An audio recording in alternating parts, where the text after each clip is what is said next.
Story talk में अपने संपूर्ण गोटे की स्वागत करी छी हम चाहने अकनम धनसा जिला प्रहरी कार्यालय में उपस्थित छी। हम सब बातचीत करब जे जेएनजी आंदोलन के दिन ही धनसा में की कति क्षति भेल छै, जेना कि चौकी सब में होई आ अन्य ठाम में तो आई सजे छै सो पूर्ण रूप में काज सब जे छै सरकारी कार्यालय हो अथवा जिला प्रशासन कार्यालय हो अथवा जिला प्रहरी कार्यालय हो संचालन में आबि चुकल छै सेवाग्राही सबके लेल। अखन एकटा चिंता के विषय बन गेल छै एठम के आम जनमानस में जे चोरी डकैती ओतबी बढ़ रहल छै आ ओइ दिन जे आंदोलन भेलै त सुरक्षाकर्मी नियंत्रण में किया नहीं लेव सकल के त अही के प्रसंग में हम सब बातचीत करब आई धनसा जिला प्रहरी उपरीक्षक नरहरी डेगबी के संगे। पहले उनका स्वागत करी तब विशेष बातचीत करब। यहाँ नै स्वागत छ। जेएनजी को आंदोलन हुँदाखेरि नियन्त्रण किन गर्न सक्नु भएन तपाईँ? अब नियन्त्रण गर्न नसक्नु भन्दा नि क्षति नहोस् भन्ने नै कुरामा ध्यान भयो। विशेष त मानवीय क्षति नहोस् भन्नको लागि धेरै कुराहरू सेक्रिफाइस गर्नु पर्यो, त्यसरी त्यो दित भयो। जसरी जुन मधेस खबरमा पुरै मन्त्रालयहरूमा चाहिँ आगो लगायो, सिसाहरू फुटायो, एसीहरूमा हरेक नेताको घरमा चाहिँ आगजनी भयो अनि सुरक्षाकर्मी त्यता तनाव थिए हेरिराख्नु भएको थियो तर चाहिँ रोक्न सकेनन्। किन त्यो दबाब आएको थियो हजुरलाई कि? अच्छा, त्यो दबाब भन्ने कुरा के पनि थिएन। कुरा त के थियो भन्दा उहाँहरूलाई सम्झाउने, बुझाउने, छेप्ने अब त्यसमै हाम्रो बित्यो। जिल्ला प्रशासन कार्यालयमा हेर्नुहुन्छ भने नि कति ढुङ्गा प्रहार भयो, सबै हामीले ढुङ्गा छेकेर मात्रै बस्यौँ। उहाँहरूलाई सम्झाइ बुझाइ गरियो। उहाँहरूले चाहिँ त्यति गर्दाखेरि पनि पासपोर्ट र राष्ट्रिय परिचय पत्रको त्यो शाखालाई चाहिँ तोडफोड गर्नुभयो। मोटरसाइकल त्यहाँ आगजन गरिदिनु भयो र पनि हामीले सम्झाएर यो तपाईँहरूले सम्पत्ति हो, तपाईँहरूलाई पनि चाहिन्छ भनेर त्यसरी पठाएको अवस्था छ। यसमा चाहिँ मुख्य कुरा क्याजुअल्टी नहोस् किन भन्ने नै ध्यानमा त्यो सबैलाई त्यही किसिमले निर्देशन गरिएको थियो। त्यो कारणै हुनसक्छ त्यही बात। जुन दिन आगजनी भयो त्यो भन्दा पहिला एक दिन पूर्व चाहिँ काठमाडौँमा चाहिँ धेरै नै प्रदर्शन भएको थियो र त्यो दिन चाहिँ 19 जना युवालाई गोली पनि लागेको थियो र मरि पनि सकेको थियो। यता थोरै प्रदर्शन भएको थियो होइन? त्यो आकलनले गर्दा भोलि चाहिँ कुन हिसाबले हजुर चाहिँ तयारी गर्नुभएको थियो? हामीहरूको यथेष्ट तयारी थियो र त्यो घटनाले गर्दा केही न केही रिफ्लेक्सन आउँछ, विरोध हुन्छ भन्ने कुरामा हामीले तयारी गरेका थियौँ र यसरी चाहिँ हरेक सरकारी सम्पत्ति, कार्यालय होइन, कुनै व्यक्तिको घर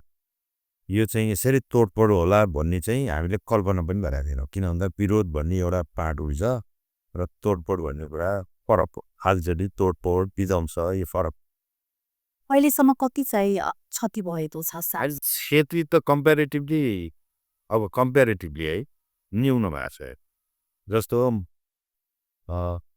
मधेस प्रदेशको मन्त्रालयहरूमा विभिन्न मन्त्रालयमा क्षति भएको छ, मधेस सभामा क्षति भएको छ, भन्सार कार्यालयमा क्षति भएको छ, केही प्रहरी युनिटहरूमा पनि क्षति भएको छ। क्षति त अब भएको छ तर सेवा चाहिँ हाम्रो सुचारू छ। अब अहिले धेरै सर्भिस डेलिभरी गर्ने कार्यालयहरूले जस्तो जिल्ला प्रशासन, जिल्ला प्रहरी, मार्कोट, नाभी, जिल्ला अदालत, पुनरावेदन अदालत यी सम्पूर्ण धेरै सेवा प्रदान गर्ने कार्यालयहरू चाहिँ सुरक्षित छन् र सेवा प्रवाह यसको पिरियड छ। अनि एउटा अचम्मको कुरा छ र एउटा जिज्ञासा चाहिँ आम पब्लिकको मनमा चाहिँ उठिरहेको छ। यो चौकीहरूमा र त्यसपछि प्रहरीहरूलाई चाहिँ टार्गेट गरेर पुरै चौकीमा आगजनी गरिदिने, ट्राफिक प्रहरीमा त्यो कार्यालयमा आगजनी गरिदिने यो मात्रै हाम्रो धनसाको चाहिँ घटना होइन, यो पुरै नेपालकै घटना हो। यो किन टार्गेट गरेको होला? यहाँले प्रश्न सोद्धाखेरि मलाई धनसाको मात्रै सोध्नु होला। म धनसा विषय मात्रै बुझ्छु होइन। धनसामा नि अब यस्तो भयो कि कपी भयो। अब केन्द्रतिर अब जसरी यहाँ साँच्चै भन्नुपर्दा रियालिटीमा जब काठमाडौँमा तोडफोड र विध्वंस भयो त्यहाँबाट बल्ल यहाँ सुरु भएको छ। कारण थियो त्यहाँभन्दा अगाडि पनि के पनि छैन, सामान्य छ। सामान्य रमानन्द चौकतिर यसो टायर बाँध्ने, अलिअलि ग्रुप यताउता हिँड्ने यस्तै यस्तैमा थियो। जब केन्द्रमा चाहिँ त्यो विध्वंस भएपछि अनि त्यहाँबाट यहाँ सुरु भएको छ। यो हजुरहरूले टाइमिङ हेर्छ सर जसरी उता गरिराख्नु भएको थियो त्यही हिसाबले चाहिँ अन्य ठाउँको चाहिँ त्यसको इम्प्याक्ट चाहिँ यता परेको देखिन्छ त्यसको छ अहिले युनिटहरू चाहिँ सोकीमा गइरहेछ टुकस होइन धेरै चौकी हामीले 2 दिनमा अब त्यो त्यो अवस्थामा हामीले सुरक्षित ठाउँमा ल्याएका थियौँ कतिपयलाई जिल्ला प्रहरी कार्यालयमा कतिपयलाई जिल्लाको प्रहरी कार्यालयमा कतिपय चाहिँ सशस्त्र र नेपाल प्रहरी मर्ज भएर एकै ठाउँमा मर्ज भन्नाले सशस्त्रकोमा कहीँ नेपाल प्रहरी यसरी कोसेको थियो भने अहिले धेरै ठाउँको चाहिँ हामीले स्थापित गरिसकेका छौँ 2-4 ठाउँ बाहेक जसरी एकचोटि तपाईँ यसो जानकारी गराइदिनु जनकप थाना कास्टेप हिंसामा कुन चौकीहरूमा चाहिँ यसपट्टि पुगेको विशेष गरेर यो जहिलेसुकै क्षति पुग्ने प्रहरी चौकीहरू त हो नि जानपी चौकी जो सेन्ट्रलमा छ धेरै पटक टार्गेट हुने गरे हो अनि रेलवे अब तपाईँहरूले एक प्रकार तपाईँ भनिन्छ त्यसलाई रेलवे भन्छ रेलवेमा त्यहाँ क्षति दिएको छ 0 माइल जो कि बस पार्कको आसपास नजिक छ त्यहाँ पनि क्षति दिएको छ यस्तै यिनीहरू नै हो बलुवा अब यिनीहरूमा चाहिँ क्षति अहिले उहाँहरूसँग हामी हेर्दाखेरि चौकीमा जाँदाखेरि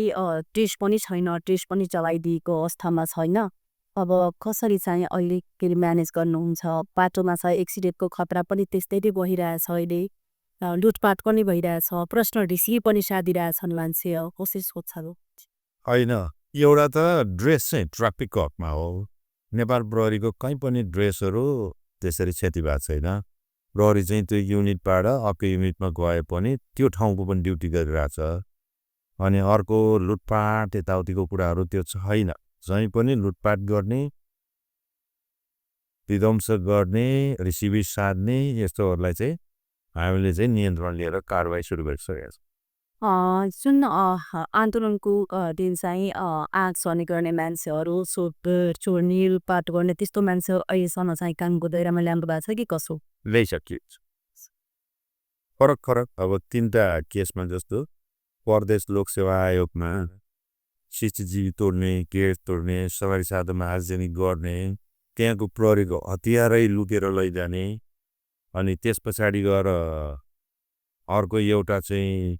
प्रदेश मन्त्रालयका विभिन्न सामानहरू चोरी गर्ने आगजनी गर्ने लुटपाट गर्ने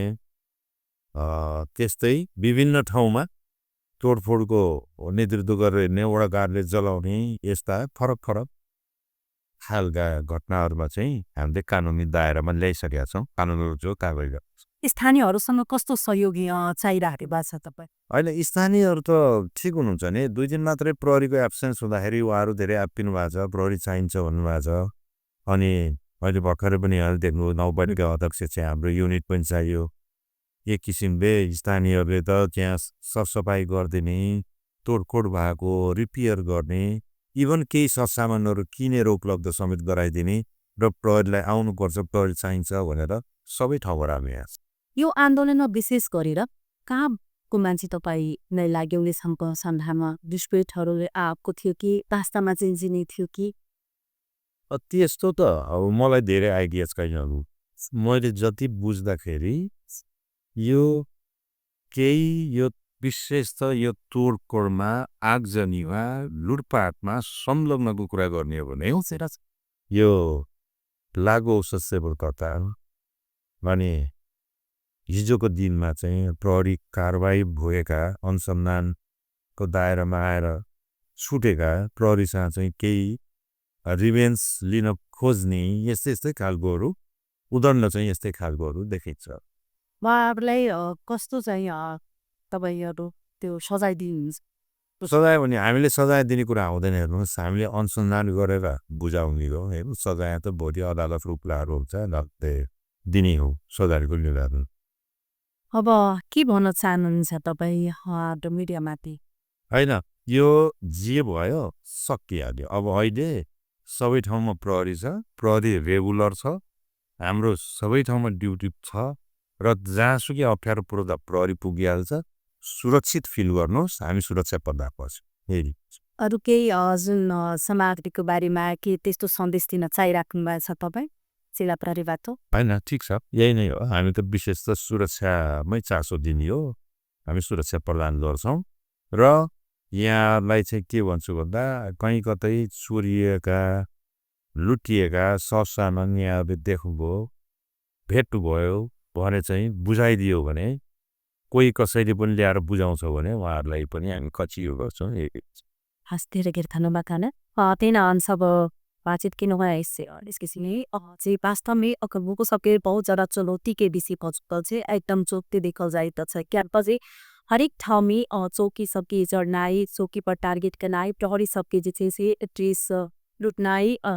ई हद पता दयार जैसे से लुटनाई इ चीज सब जैसे कतो निक पूजा का एक शंका मन में जैसे आदमी के उत्साह देने छे तै द्वारे अमन हिसाब से एक सूचना से हो पर्खिन जे लुटपाट कक लगेल चिज छ जना समावेश मधेस भवन हो चाहे सरकारी कार्यालय सब छ तो पू अखन अगर अहाँ सब आइ कैठम बुझा देबै पक्काई के तिन सबके देख से पूर्ण प्रकार सजाए नहीं हिते अपना मन से अगर नहीं अपना मन से सब अगर बुझावे निकल अगर पुस्तालय सिकक अगर निकले तो कान के अझै जे सजाए तोकते वहाँ सिक्के हेतु के द्वारे जी जै ठाम सकुन सामान उठाक ल एलसी पर सम्मेलन जैसे जिला प्रहरी कार्यालय धनसा ब्याग